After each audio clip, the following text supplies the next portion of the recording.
sektor pertanian dalam pembangunan daerah pedesaan. Peran pemikir ekonomi pembangunan telah lama menyadari bahwa sektor pertanian memiliki peranan yang besar dalam perekonomian, terutama di tahap-tahap awal pembangunan.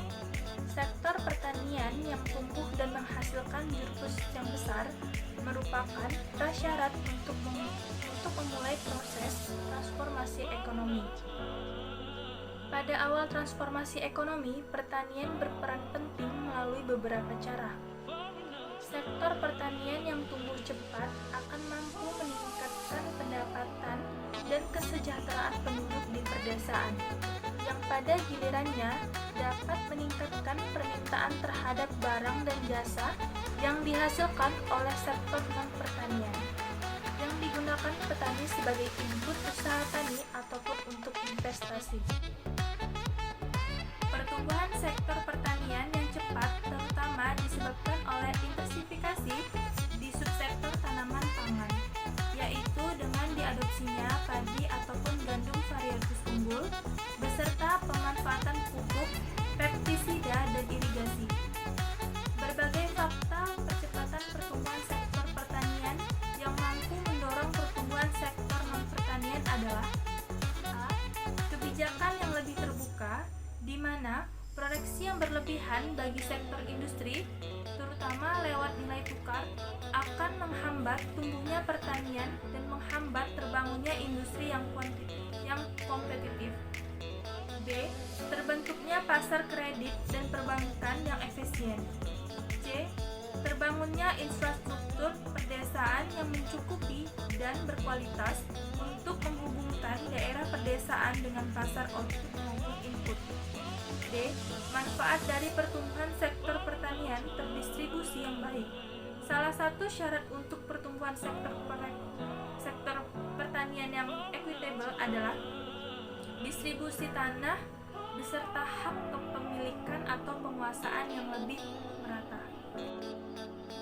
Rumah tangga di pedesaan relatif heterogen dalam aspek aktivitas yang dilakukan serta dalam kepentingan relatif dari aktivitas tersebut. Dalam memberikan pendapatan rumah tangga, menunjukkan bahwa lebih dari 60% rumah tangga pedesaan di Indonesia berpartisipasi di pertanian. Namun, pangsa pendapatan rumah tangga pedesaan yang berasal dari pertanian kurang dari 30%. Sumber pendapatan rumah tangga pedesaan berasal dari pertanian. Tenaga kerja upah di desa ataupun dari migrasi. Sumber pendapatan migrasi adalah dari anggota rumah tangga yang bekerja di pedesaan atau bahkan bekerja di luar negeri. Jumlah rumah tangga pedesaan di Indonesia yang pangsa terbesar pendapatannya bersumber dari pertanian hanyalah 16%. Pertanian memiliki peran penting dalam transformasi ekonomi pedesaan. Pertanian mempengaruhi aktivitas non-pertanian di pedesaan melalui 3 cara, yaitu produksi, konsumsi, dan keterkaitan pasar tenaga kerja. Pada sisi produksi, pertumbuhan sektor pertanian memerlukan input berupa pupuk, pestisida, benin ataupun alsintan yang diproduksi dan didistribusikan oleh perusahaan non-pertanian.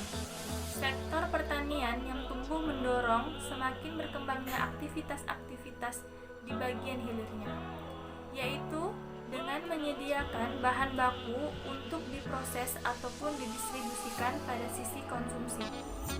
Meningkatnya pendapatan menyebabkan konsumsi rumah tangga tani meningkat, yang juga berarti permintaan barang ataupun jasa yang dihasilkan sektor non-pertanian meningkat. Sejarah perkembangan pertanian secara relatif merupakan inovasi yang belum lama berselang bila dibanding dengan sejarah manusia, karena manusia semula dalam masa yang lama hanya bertindak sebagai pengumpul makanan. Produksi pangan yang pertama dengan penanaman dan pembudidayaan yang sesungguhnya yang baru terjadi pada 7.000 sampai 10.000 tahun yang silam pada zaman Neolitik. Di dunia, pertanian nampaknya berkembang secara sendiri-sendiri pada waktu yang jauh terpisah pada beberapa tempat berlainan. Perkembangan pertanian lambat laun membawa keberuntungan dan surplus pangan yang meyakinkan. Keadaan surplus demikian dapat membebaskan beberapa orang yang terampil dengan keahlian lain dari tugas memproduksi pangan. Perkembangan keahlian baru hanyalah mungkin bila kenaikan efisiensi pertanian mengizinkan penggunaan waktu-waktu senggang yang baru diperoleh. Hingga kini keadaan ini masih berlaku. 7 tantangan sektor pertanian di masa depan. Tantangan pertama menurut dia adalah menurutnya sumber-sumber air untuk kepentingan pertanian. Selanjutnya, konversi lahan yang tak terkendali. 3. Lemahnya program meningkatkan kompetensi para petani dan penyuluh serta pengembangan kelembagaan petani, kata Leta Rafael. Tantangan keempat adalah terjadi pola deagrarianisasi dalam kebijakan pembangunan nasional. Misalnya, kontribusi sektor pertanian terhadap PDRB tidak digunakan untuk pembangunan sektor pertanian, tetapi lebih banyak digunakan untuk sektor non-pertanian. Tantangan kelima adalah kebijakan nasional untuk melestarikan dan pengembangan plasma nufta yang menjadi ciri khas tanaman masing-masing wilayah belum signifikan sehingga banyak potensi lokal yang hilang. Ketujuh adalah sinkronisasi sektor pertanian dan pariwisata yang dilakukan pemerintah masih belum terjalin dengan baik. Perbandingan sekilas antara produktivitas pertanian di negara maju dengan negara berkembang akan memperjelas gambaran suram tersebut. Sebenarnya, sistem atau pola pertanian yang ada di dunia ini dapat dibagi menjadi dua pola yang berbeda, yaitu 1. Pola pertanian di negara-negara maju yang memiliki tingkat efisiensi tinggi dengan kapasitas produksi dan rasio output per tenaga kerja yang juga tinggi, sehingga jumlah petani yang sedikit dapat menyediakan bahan pangan bagi seluruh penduduk. Kedua, pola pertanian yang tidak atau kurang berkembang yang terjadi di negara-negara berkembang. Tingkat produktivitasnya begitu rendah sehingga hasil yang diperoleh pun tidak dapat memenuhi kebutuhan para petaninya sendiri. Di sejumlah negara-negara yang berkembang, petaninya bersifat subsisten. Jangankan untuk mencukupi kebutuhan pangan daerah perkotaan, untuk keperluan sehari-hari para petani itu saja tidak memadai atau tidak mencukupi. Sedangkan di negara-negara maju pertumbuhan output pertanian yang mantap telah berlangsung sejak pertengahan abad ke-18. Sehingga antara negara maju dan negara berkembang muncul suatu kesenjangan yang disebut sebagai kesenjangan produktivitas. Pada tahun 2000, kesenjangan produktivitas ini meningkat menjadi lebih dari 50:1, di mana negara-negara yang berpendapatan rendah, produktivitasnya rendah, nilai tambah per pekerja sektor pertanian adalah $346, sedangkan di negara maju seperti Inggris, Swedia, Jepang masing-masing adalah $34.730, $34.285 dan $30.620. Dari hal ini dapat dilihat dan dibuktikan bahwa tingkat kesenjangan produktivitas antara negara maju dengan negara berkembang cukup tinggi. Dan hal ini merupakan sebuah keadaan yang sangat memprihatinkan. Transisi dari pola pertanian subsistem ke pola pertanian komersial yang terspesialisasi.